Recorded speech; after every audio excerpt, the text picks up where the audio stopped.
Cada 22 de noviembre se celebra el Día Internacional del Músico. Eso seguro que lo hemos oído 1000 veces.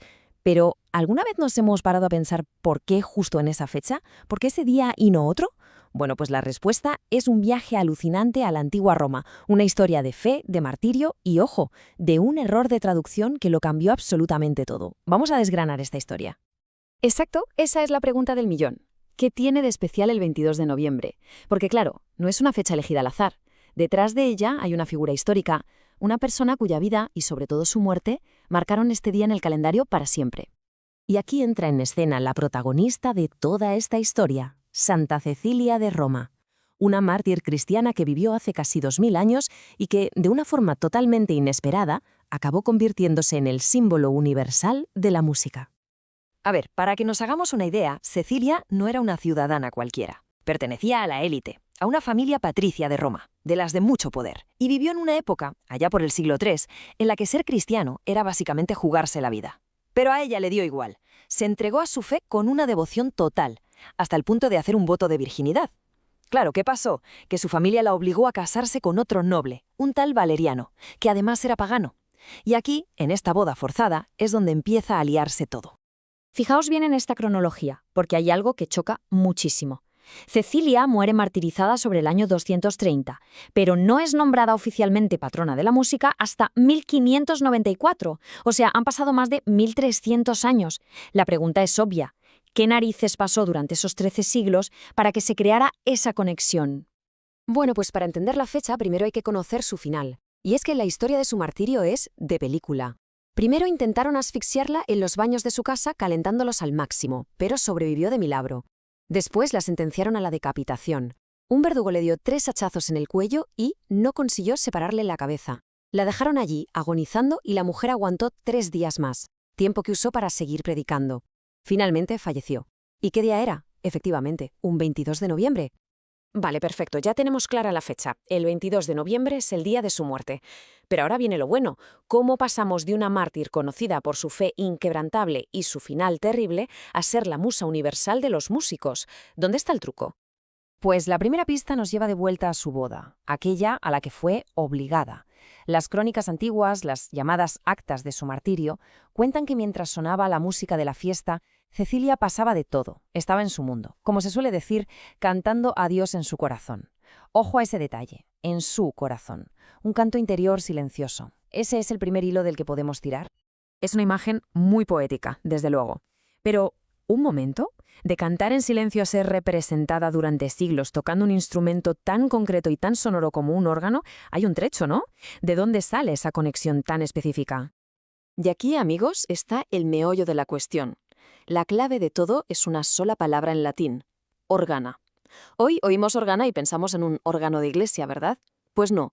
En la Roma de Cecilia, el término órgana se refería a los fuelles, probablemente a los del sistema de calefacción de los baños donde intentaron asfixiarla.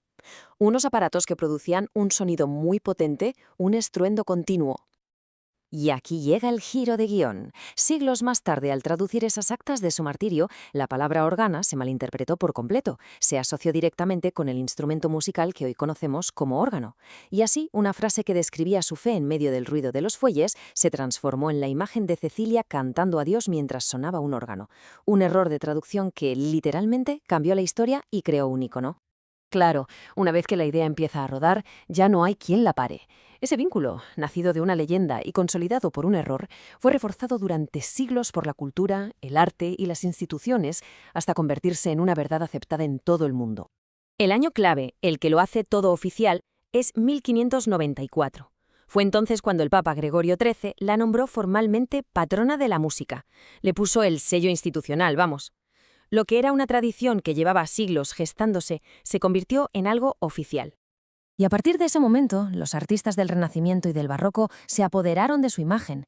Hablamos de genios como Rafael, Guido Reni o Rubens, que la pintaron una y otra vez, casi siempre acompañada de un órgano o un laúd.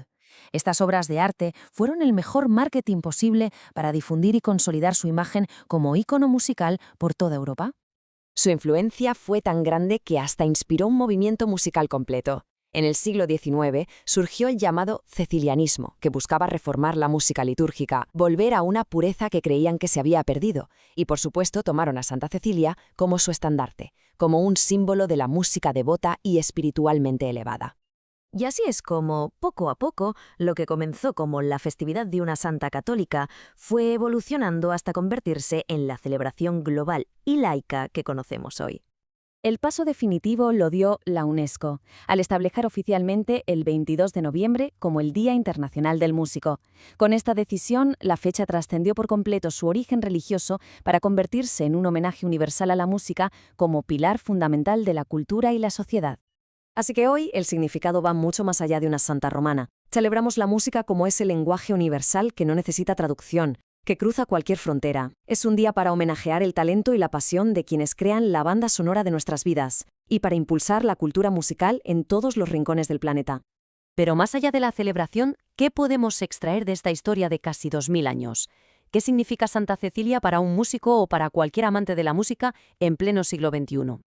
Creo que esta cita de Bono lo resume a la perfección. El legado de Cecilia nos recuerda que la música tiene un poder transformador inmenso. Nació de un acto de fe personal, un canto silencioso, y se ha convertido en una fuerza capaz de cambiar a las personas y, a través de ellas, de cambiar el mundo. En el fondo, la historia de Cecilia resuena con la vida de cualquier artista. Simboliza la búsqueda de una inspiración que va más allá de lo material. Habla de la dedicación y el sacrificio que exige el arte. Evoca esa armonía interna que todo músico persigue. Y sobre todo, es un ejemplo brutal de la resiliencia del espíritu frente a la adversidad. Al final, esta es la gran lección. La música no es solo entretenimiento, es un motor de identidad que nos une, que crea comunidad y que nos recuerda todo lo que compartimos. La historia del Día del Músico, que viaja desde una mártir en Roma hasta un homenaje global, es el testimonio perfecto del poder que tiene el sonido para perdurar. Así que, para terminar, queda una pregunta en el aire. Si la música teje la historia de la humanidad y también nuestras historias personales, ¿cuál es la banda sonora que define una vida?